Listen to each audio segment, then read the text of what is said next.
So maybe a year ago. So currently, and I would say for the last, I don't know, for the last about 5 years or so, I've been a stay-at-home father, right? And that time it has allowed me to go back to school and all that stuff. But I'm at the point where I'm like, I want to do something. But based off who I am not a work for you person. I'm a work for me person. Um, but what comes with that, well, if I was single and had no kids, my desires and my dreams would have been so big. But because I am now married and I have kids, as you say, my dreams were tamed and domesticated.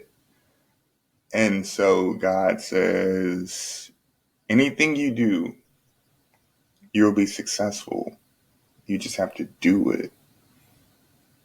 Hmm. And then God asked me, are you going to sacrifice the certainty of the ground for the uncertainty of the air? Hmm. And I said, huh, Hmm. you right. Because I would say for many people, regardless of color, regardless of gender, we search for higher floors rather than higher ceilings. Yeah. Yeah. That's powerful. Yeah. That's definitely an element of my journey. It's one of the elements of my journey. One that I'm constantly butting up against and fighting, you know, fighting to be. Also, I have to be honest, I'm a name that I'm sometimes weary, or sometimes I'm afraid of call. In ministry, like I just I don't know if I want to do it. Like, I'm just like, and I think that um or I'm just afraid of what, I don't know what I'm afraid. I just know that I'm fearful, and I do most things in life afraid. Mm-hmm. Um and I literally have my therapist walk me through things, and she goes, and I tell her all my fears, and she goes, and what are we going to do? I'm like, we're going to do it anyway. And but I have to name. I'm like I'm just shook.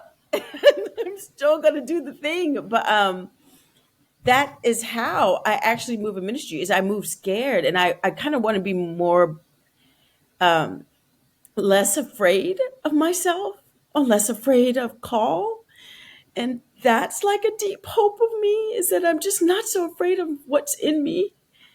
Um, but until then, I'm just going to name it and then do it anyway. Yeah. Well, so even in that, right, I think that there's a strength in that. It's it's it's like going to swim and you've been afraid of the water, but you look back and you realize you swam the whole length of the pool. And then you get out and you be like, huh, I did that. I bet I don't want to do it again. But you Yeah. have to go back. But you have to head back. And I had a good friend that we both know, Chris Wyckoff. He one time, I was talking to him about, starting a ministry and doing the work that I'm doing. He's like, you've been swimming in the deep waters for a long time. You just Sometimes you just don't know it, Fatima. But you've been in the deep section for a while. And that was pretty powerful. I feel like I call them my love circle. I have a really beautiful love circle. They are unmatched in their ability to affirm me and talk about my battles of self. These folks in my love circle, a long time ago, my kids were telling me what a deep bench was. And I didn't know what this was. So they're like, it's like the Spurs at one point, Mom. It's like when your second string is just as good as your first string. You can have your whole first string sit out, and your second string gets on and they are just as good as singles. And the goal is to have a deep bench. And so I always have said that I want my love circle to have a deep bench. Like I, if not everyone's available or in a place where they can move or journey with me, there's just this deep bench of folks who are definitely beloved. But one of the things about them, my love circle, is that when I fail to see myself well, they Hmm. can reflect me back to myself in ways that reminds me who I am and who I am to them.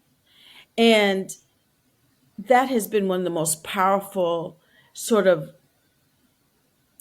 I would almost say like this, a healing balm to like when I'm like, when I'm really shook and I just don't like the confidence and it comes from my children. My children will call me on my mess all the time. They're also my biggest cheerleaders. So I remember one time, this horrible thing when I had my second miscarriage. I had my second miscarriage, and I had told the kids I was far enough in my pregnancy that we had told them, and I was far enough along to tell them that I needed a DNC because the baby was gone, but my body didn't believe it and didn't want to stop nurturing something that was a life that was gone. Now, that's a whole theological implication, by the way, is that how we're believing things that are gone, that were alive once, but they're no longer, but we're still feeding them to our detriment. But I'm gonna leave that out in the atmosphere, um, and that it takes almost intervention to take to take the life that was once living out of you, because you refuse to believe it's no longer living. And after my DNC, you bleed all the time with this stuff, and it's just a reminder you've lost.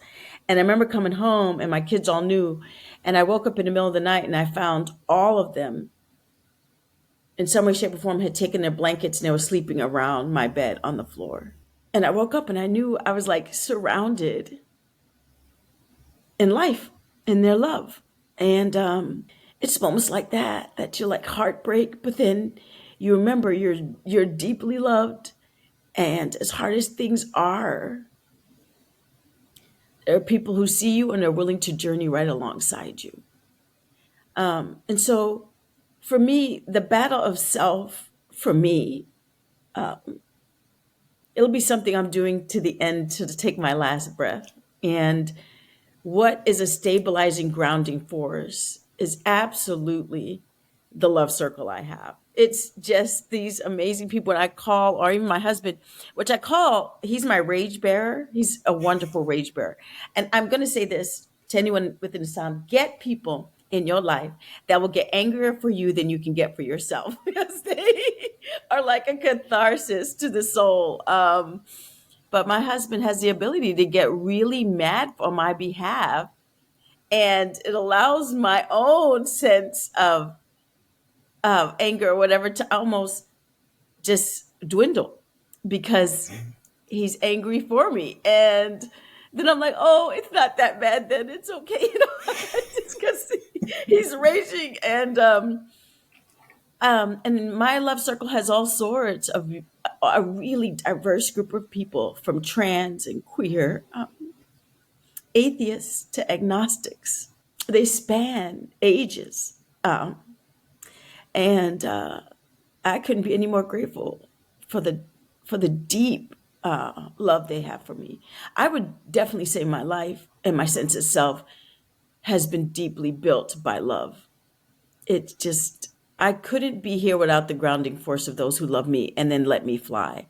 And I always call it a kite because I can get really high, but then they'll wheel me back in when I start. I'm not lose my way. They're like, reel her back in. She's getting, it's too much out there, and then we'll let her go as long as she needs. And so I call them like, I feel like my ministry is a lot of a kite. Like I can go as much. There's as much rope and tether, but I'm tethered to a very, very beloved group of people who will pull me back in when the winds and the rains and the elements have just had their way with me and I'm beat up.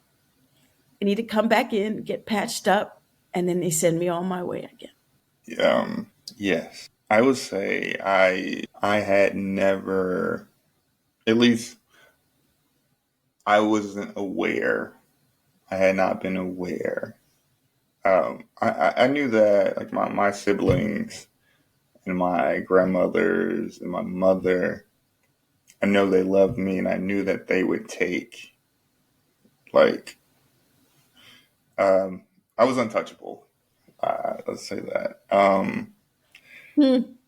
But one thing that we didn't do that I didn't experience until Byron, coincidentally, was intentionally showing love and emotion.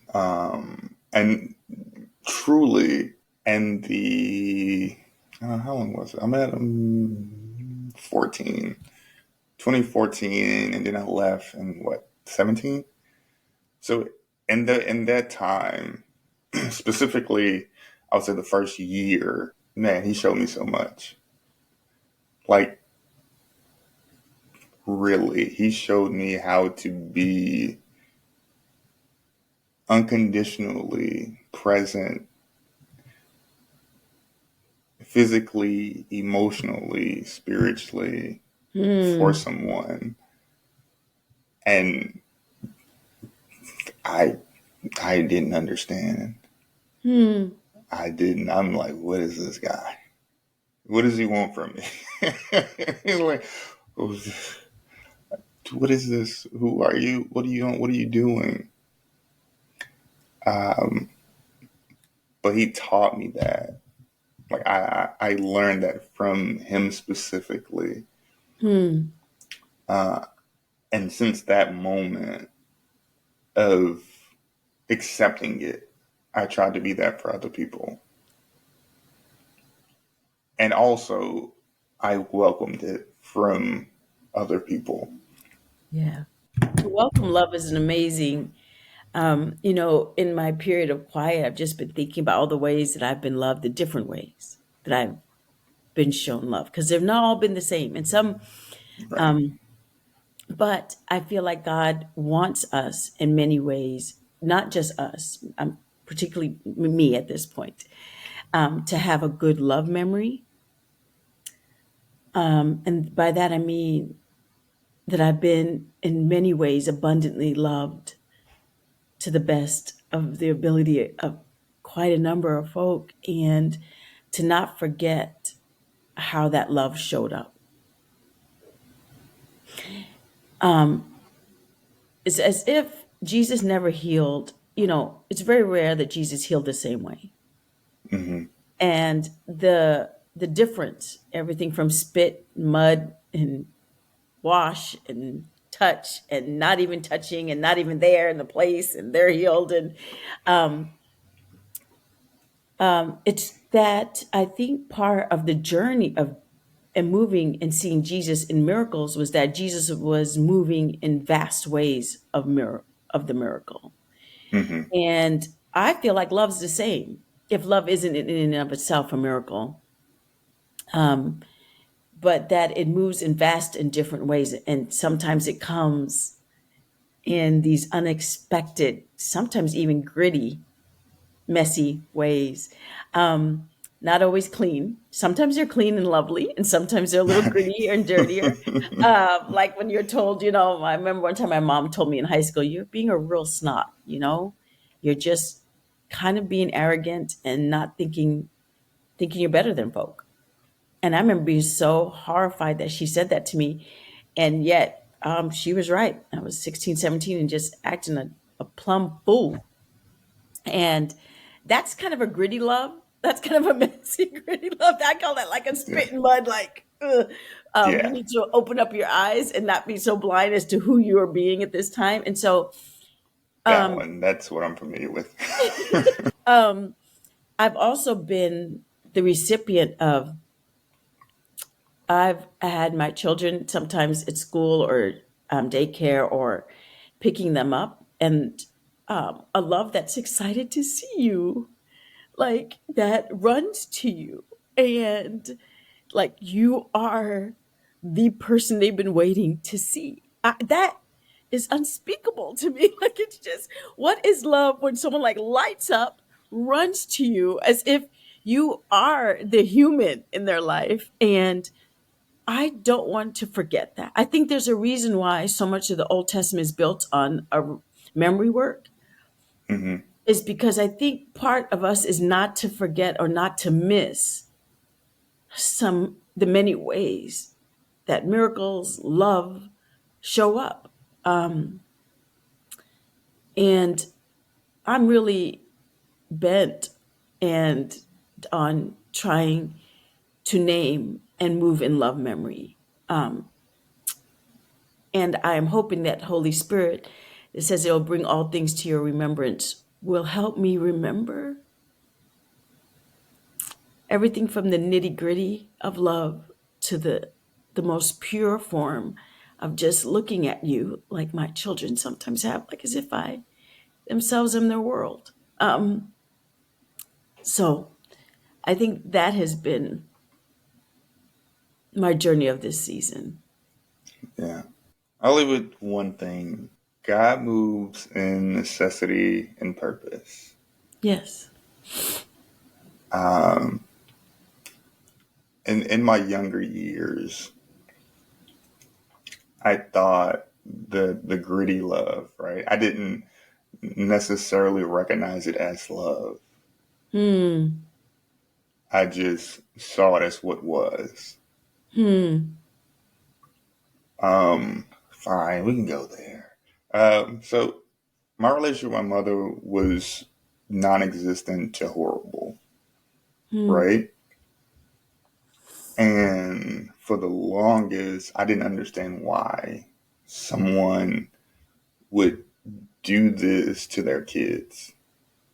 Hmm. When I was 14 or maybe 15, she told me the world doesn't owe you anything. Well, she said, you think the world owes you something, but the world owes you nothing. And I didn't understand what she was saying. Or at least I understood it, but I didn't understand how it applied to me Hmm. until about 10 to 12 years later. I was, yeah, about 10 to 12 years later. And I thought about it. And I was like, she was right. I had expectation for the world, but the world had none for me. Hmm. Hmm. And so what she was telling me was, oh, I didn't understand what the world was, but the world was anyone outside of me. And so, really, my expectation wasn't for the world in general, it was for the people that I kept close to me. Hmm. I had expectation for my mother, I had expectation for my brother, for my sister. And those are really the only people that were close that I would say were close to me. There were plenty of people that came around, but in all honesty, they didn't mean anything to me. And so, necessity and purpose. I grew up the way that I did because that was the best way for me to grow up. When my mom passed, I realized I didn't know anything about her. I realized I didn't know anything about her mother. And that, coincidentally, her passing led to me having my first child. Because when she passed, I realized I didn't know how to love. Hmm. And I didn't know what love was because I was so filled with anger that my mother didn't meet my expectations. Hmm. And she didn't want to be buried, she wanted to be cremated. My sister lives in Virginia. And instead of driving, she wanted to be put in the ocean. Instead of driving, I took the bus. Why did I take the bus? I had nowhere to go. It took an extra 3 hours. And so on this bus trip, I had nowhere to go. I'm in this seat and I'm thinking about our relationship. And God says, she did what she knew. Mm, And so then I thought, well, how was her childhood? mm, I heard this woman say one time, she said that the things that you lack as a child, you won't give to your children. And so the closeness that I wanted, I didn't have. mm. And then I questioned if she even had it. And even with my grandmother, did she even have it? Because we lived in a place and they lived in a time where it was more about your actions than your emotions. And so while that made me bad, or it allowed me to be good with words, I was not good with emotion. And I was the emotional one of the non emotional people. Hmm. And so I'm not going to even say it wasn't welcomed.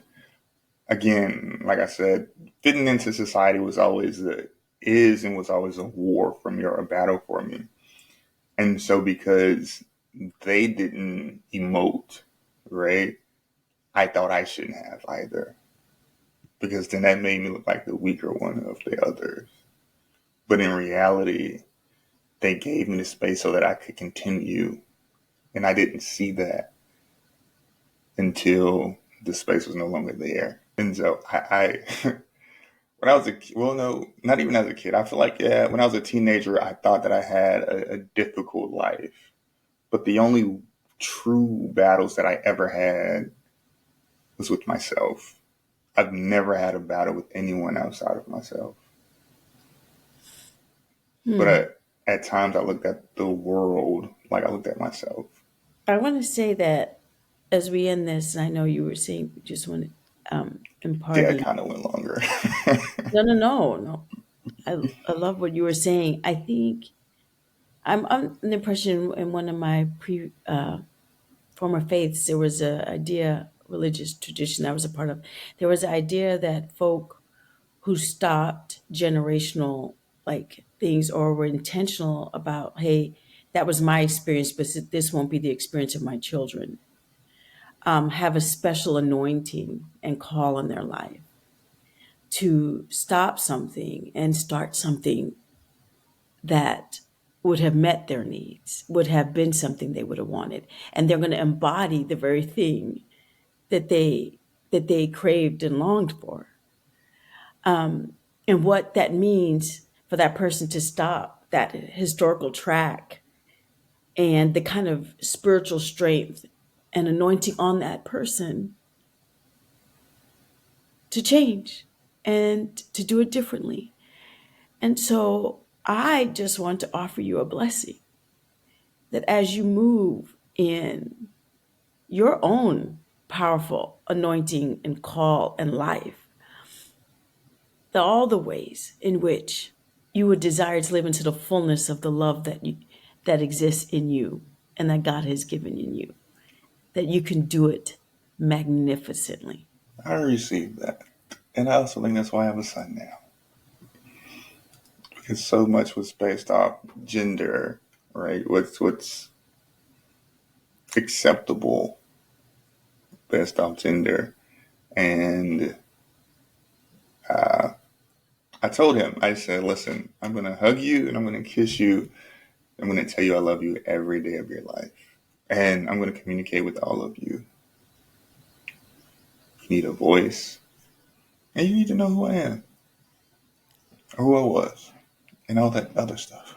No, I think that's so lovely. You know, they say that young men in particular, not necessarily always daughters, But sons, they go through a period where we hug and kiss them a lot, and then they get into sort of adolescence, and it drops off exponentially. When they get to this teenager, early teenage, our affection for them drops off exponentially. I had another divinity student share this with me, and I decided at that point that I'd realized I had dropped off in my own affection for these little smelly little boys running around. And so I began my hug campaign, and I spent a Lent.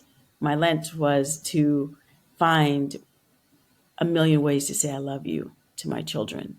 That wasn't I love you. It just was all the ways that I could express love for them, and for God to teach me the myriad of ways to say that. So I started this hug thing, and at first, my boys are like, "Mom, mom, mom, mom, mom, mom, mom, what are we doing? What are we doing, mom?" And I'm like, "I just want to hug you, and I know I need consent stuff, but this is just me loving you." And they're like, "Okay, okay, okay, okay, make this quick." One of my kids, he's like, "Mom, I'm 20. My love language is distance and silence, so I need you to not." I said, "What? I am still gonna hug you." He's like, "Okay, okay, bring it in, make it fast." But I realized they gotta they very much now, and now when I hug them, they fall into it. They're over 6 feet tall, and I hug them, and they fall into this my hug. Me at 5'2". And I have found a myriad of ways, and is still finding a myriad of ways of saying I love you. I remember one of the ways that I never even thought of. Thank goodness for God's like beautiful power of words. They said that in the beginning was the word. And I remember telling my son, I am just so honored that I get to be your mom in this life. And it is a big blessing to me that I get to love on you. And he's like, "Oh, mom, you okay though? Uh, you didn't get a diagnosis or nothing." And I said, "No." And he's like, "It's an honor for me to be your son too." And then he ran off. Um, I just want to say that to love and to create new pathways of love that maybe we didn't even experience is definitely a divine act. It's definitely miraculous. And if we're very intentional about it, maybe one day when they're big and grown, you'll still grab them and hug them, and they'll fall into the hug. And then they're like, "Okay, that's enough." And then you back away. And that is what I want to just leave with, what my experience has been in these four little, not so little kids anymore. And to just offer that blessing to you and anyone within the sound of our voices, that we move in sort of a magnificent love that traverses new paths and offers a greater imagination around how we love one another, and remind ourselves that we were built for love. Thank you, Joseph. Thank you. Thank you so much. Uh, I've said it before. I'll say it again.